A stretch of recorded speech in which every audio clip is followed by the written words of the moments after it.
There are moments in life when silence is louder than a scream.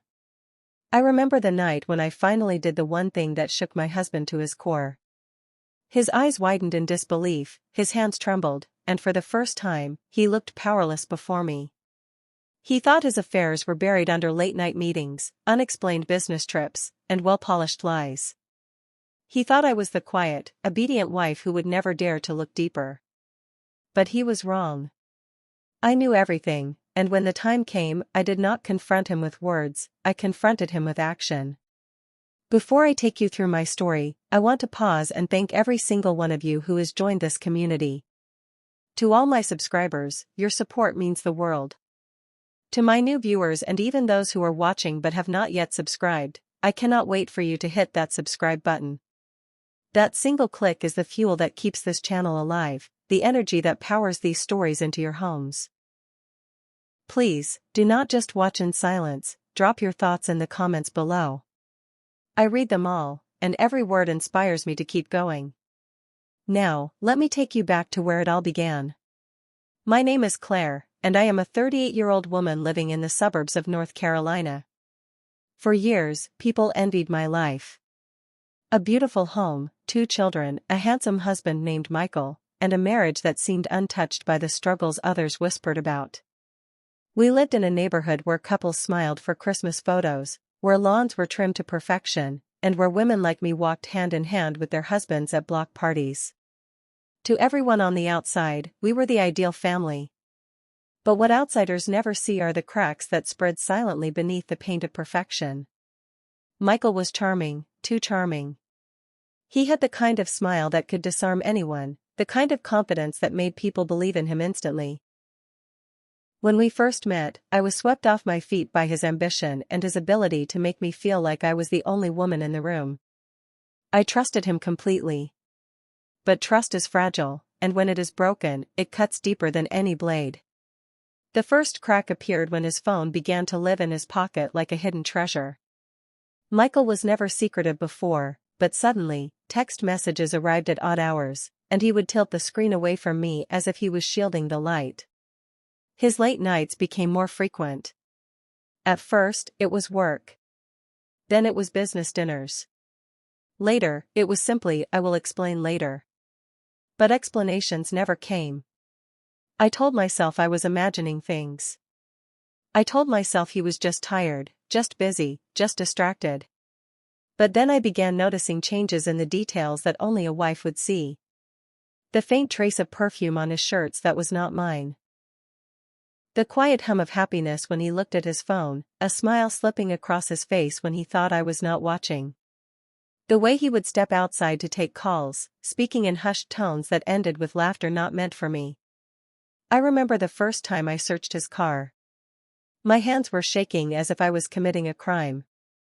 Hidden beneath the passenger seat was a restaurant receipt. 2 entrees, 2 glasses of wine. The date matched a night he claimed to be out of town. That receipt burned into my memory, not for the price of the meal, but for the betrayal it represented. The heartbreak was not just about him lying. It was about me realizing how little he must have thought of me, believing that I was blind enough to ignore the obvious. He looked at me every day, kissed my forehead, told me he loved me, and walked out of the door straight into the arms of someone else. I wanted to scream. I wanted to throw the receipt at his face and demand the truth. But something inside me told me to wait. There is power in silence. There is power in knowing something the other person thinks is hidden. So, I kept quiet. At night, I lay beside him, listening to the steady rhythm of his breathing, wondering if he ever imagined me finding out. I played the role of the devoted wife, cooking his meals, attending family events, smiling at him in public. But in my mind, I was piecing together a puzzle that he thought would remain scattered. The more I watched, the more careless he became. Business trips that never made sense.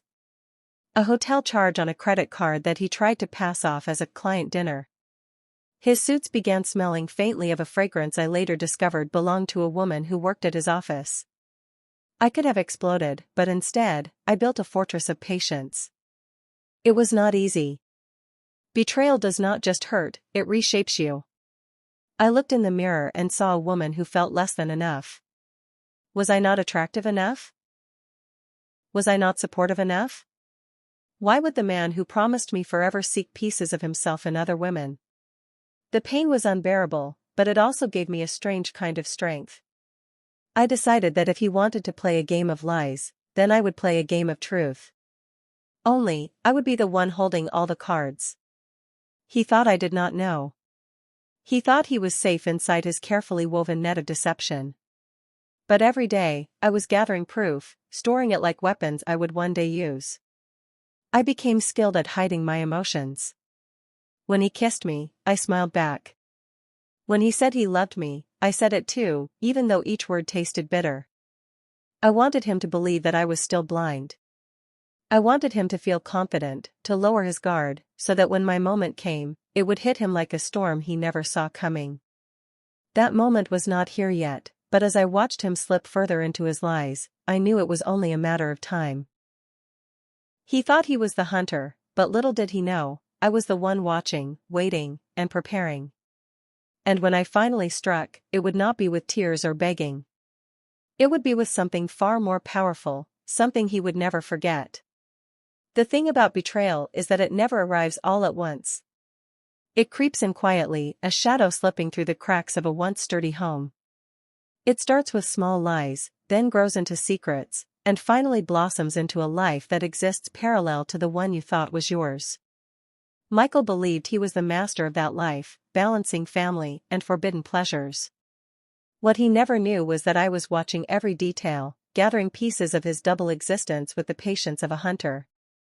By now, my suspicions were no longer just whispers in my mind. They were facts, undeniable and cruel. I had the restaurant receipts, the faint perfumes, the late-night calls. But it was not enough for me to simply know. I needed to understand the depths of his betrayal. I needed to see exactly how far he had fallen into this secret world.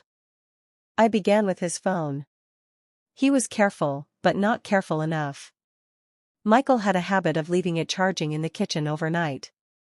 One evening, after he fell asleep, I crept down the stairs with my heart pounding against my chest. My fingers trembled as I unlocked the device with the passcode I had memorized long ago. What I saw made my stomach twist into knots. Messages filled the screen, names of women I did not recognize. Words of affection, plans for meetings, laughter written in texts that should have been mine. He had been seeing not just one woman, but several. Some conversations stretched back months. Others were more recent. The worst part was how easily he shifted between his lives, how smoothly he wrote about love to them and then came upstairs to kiss me goodnight. I saved everything. Screenshots, photos, call logs. I sent them to a private email account he did not know existed. I told myself I was protecting myself, but deep down, I knew I was building a case. It was not only his phone that gave him away. His bank statements began to reveal truths he thought were hidden. Hotel reservations in towns where he claimed to be in business meetings. Jewelry purchases that never reached my hands. Lavish dinners for two. It was all there in black and white, each transaction a knife driven deeper into my heart. Yet, the most shocking discovery was not about strangers. It was about someone much closer. One evening, while combing through his messages, I noticed a familiar name. Sarah. My so-called friend. The woman I had welcomed into my home, poured wine for, and laughed with on weekends. At first, I refused to believe it. I told myself it must be another Sarah. But as I read the words exchanged between them, my heart sank into a pit of disbelief. There was no mistaking it. My husband had been with her. The betrayal doubled in weight. Not only had he broken his vows to me, but he had done so with someone who knew the sound of my laughter, who had hugged me in my kitchen, who had pretended to care for me. I could not fathom the cruelty of it. It was one thing to betray me with strangers, but with someone from my circle? That was a wound that would scar forever. I said nothing. Even when Sarah came to visit, even when she smiled at me and asked about my children, I held my tongue. I smiled back, offering her tea, all the while knowing she had shared her body with the man I once thought was mine alone. I watched her carefully, noticing how her eyes darted away when Michael entered the room, how she avoided lingering near him in front of me. She thought she was clever, but I had already unraveled their web. Each discovery pushed me further into a place of cold determination. I no longer cried at night. My tears had dried, replaced by a quiet resolve. Michael thought I was blind. Sarah thought she was safe. But I was learning the art of patience, and patience was turning me into someone neither of them could predict. Every day I rehearsed my role. I was the loving wife, the loyal friend. I asked Michael about his day, I listened to his stories, I laughed at his jokes. Inside, I was screaming. But outside, I was calm, controlled, calculating. He did not realize that every affectionate word he gave me was just fuel for the fire I was building. There were nights when I wanted to expose him instantly. To shout, to throw the evidence on the table and watch his face crumble. But I realized something. If I confronted him too soon, he would have excuses. He would twist the truth, blame me, and perhaps even convince me that I had misunderstood. I could not risk that. I needed the moment to be undeniable, unshakable, unforgettable. The strangest part of it all was the power I began to feel. For so long, I had been the one in the dark, hurt and helpless.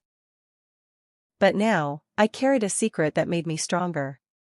He thought he had control, but I was the one holding the strings. He moved through his days, confident in his deception, while I orchestrated a plan he could not escape. One evening, as I sat alone in the living room, I realized how much I had changed. Betrayal had reshaped me, yes, but it had also awakened me. I was no longer the naive wife who believed in fairy tales. I was a woman who had looked into the eyes of betrayal and refused to break. I was preparing myself, not only to confront Michael but to reclaim the dignity he had stolen. When the time came, I knew it would not be a conversation. It would not be a shouting match. It would be something far more devastating. Something that would pierce him in the same way his actions had pierced me. And as I sat there, staring at the evidence I had collected, I whispered to myself, he thinks I do not know. But soon, he will realize I have known all along. And when he does, it will destroy him. The stage was set. All I needed was the perfect moment. There are actions that speak with a clarity words can never match. I had collected proof, mapped the betrayals, and learned the faces of the women who had shared my life with my husband. I had watched him move through his two lives with confidence that only comes from believing one is unseen. What he did not know was that I had rehearsed a response in my mind for months. It was not cruel for cruelty's sake. It was precise, purposeful, and destined to replace his arrogance with the quiet ruin of consequence. I began by tightening the perimeter of my world. I deleted the social media footprints that once linked my happiness to his. I placed the most damning evidence where it could not be dismissed, printed copies of messages and photographs, hotel receipts with names and locations highlighted, a ledger of dates and times that could not be argued away. I did not scatter these items like accusations. I organized them. I built a chronology that told a story so clear no denial could survive it. My plan was always about impact and release. I wanted him to feel the loss that his lies had caused me, but I also wanted to reclaim myself in front of him. I wanted him to understand, with every part of his being, that his betrayal had been seen, measured, and judged. I did not crave public humiliation, but I wanted a private reckoning that would remove his power to twist truth. 1 week before the day I intended to move, I arranged for professional changes to our household that would not appear unusual. I scheduled a deep cleaning. I booked a family portrait session under the pretense of updating pictures for the living room, and I called a trusted lawyer to prepare preliminary paperwork, a safety net for me in case he tried to manipulate details after the truth surfaced. The lawyer did not file anything yet. The lawyer simply listened and prepared options. I wanted my actions to be irreversible not because I wanted to hurt him, but because I wanted to ensure my future would not be held hostage by his remorse. On the morning I chose, he kissed the children goodbye and left for what he said was an extended business meeting. He placed one of his usual perfumed shirts on the banister and promised he would be back later in the afternoon. He believed his day was ordinary. That was the last ordinary thing he would know for a long time. I did not confront him at the office or in a public place. I did not bait him with the evidence. I used the intimacy of home and the ordinary rituals of our life to deliver a revelation he could not ignore. I set the family portrait appointment so that he would return home eager to see the proofs of our life captured on film. I arranged for the photos to be delivered to our home that afternoon, under the guise of a quick viewing. When he came back, he walked through the front door confident, humming a tune I had once loved. He noticed the scent of coffee and the quiet order of the house. He asked about the children and took a call in the kitchen. He did not expect the package on the table, sealed with my handwriting. He did not expect the soft, measured voice of the photographer who had agreed to wait in the car for 20 minutes while I orchestrated the final act. He opened the envelope thinking it contained the proofs of a happy family portrait. Instead, the first thing he saw was a collage of images and texts printed on glossy paper. Each page was labeled with dates, locations, and annotations. Beneath each photograph I had written short, unembellished statements of fact. There was no flourish and no pleading. The words were simple: date, location, proof. The shock that rippled through him was immediate. For a moment, he simply stared at the paper as if it had changed shape and become something foreign in his hands. I watched him process it. I watched his eyes move from the images to the notes and then back to me. He tried to speak, his voice came in fragments. He looked small and unraveled in a way I had refused to allow him to see for months. He shifted blame as he had always done, offering excuses that no longer fit inside the architecture of the truth. He attempted the old rhetoric, the one that had once soothed us both, that it was a mistake, that love is complicated, that he was lost and then found. I let him speak. I let the hollow words fill the room so the children could not later say that they had been kept in the dark. He asked for forgiveness in the way of someone pleading for a reprieve. He promised change in the tone of someone who had practiced remorse in front of a mirror. He sought to bargain for a return to normalcy. I listened and I observed. What he did not expect was that I had already thought beyond words. I had already decided on a course that would protect me and also hold him accountable. I told him that I had known for months. I summarized the chronology I had made, pointing to dates and names, explaining the pattern of concealment that had cost us the most precious commodity, trust. I told him that I had spoken with a lawyer and laid out the options I would pursue if he refused to participate in a healing process that must begin with total transparency. I told him that I would not make decisions in fury, but that I would act with steadiness. I handed him a copy of the files and asked him to leave the room so I could gather my children. The moment he realized the legal preparations were real, his composure collapsed. He looked at me with the common expression of a man who had been blinded by his own belief in immunity. He tried to bargain for time as if time could erase records. He promised he would end things, that he loved our family, that he had been swept up in a mistake and would correct it. I understood that these words had been rehearsed in moments of panic. I also understood that they were insufficient. They could not fix nights of absence, whispers behind closed doors, or the betrayal with someone who shared my kitchen. They could not restore nights when my children asked why their father was sad and I had no answer. I chose a path that would break the pattern without resorting to spectacle. I requested full transparency, every person he had been involved with, every message, every date. I asked that he hand me the passwords and agree to counseling, and I asked him to acknowledge the harm he had caused in writing.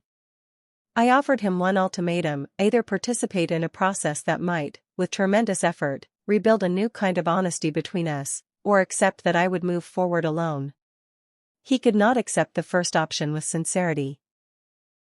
His excuses swelled into anger. His anger became a mirror of his shame. In a final attempt, he blamed me for not noticing sooner and shifted the narrative to my supposed neglect. His voice rose, but it no longer held the power to wound me. The wound had already been opened and sewn by my own hands into a new shape that allowed me to breathe. When he left the house that night, He carried with him documents he did not understand and a small sense of regret that arrived too late. The children went to bed believing bedtime was bedtime and not sensing the tectonic shift that had occurred in the walls between their parents. I sat at the kitchen table and watched the moon cross the yard. For the first time in years, I felt the strange clarity of a woman who had removed blindfolds and traded illusions for facts. There were consequences beyond our household. Mutual friends chose sides. Families murmured at block parties. Sarah packed her things and moved away, though she never offered an apology that felt honest. Michael saw the life he had curated unravel in ways he could not stitch back together. He lost opportunities to be trusted by the people he had once manipulated with charm. He made choices that had genuine, enduring costs. I will not pretend that my choice to act was without pain. I lost the version of myself that believed in fairy tales. I lost the comfortable glow of denial.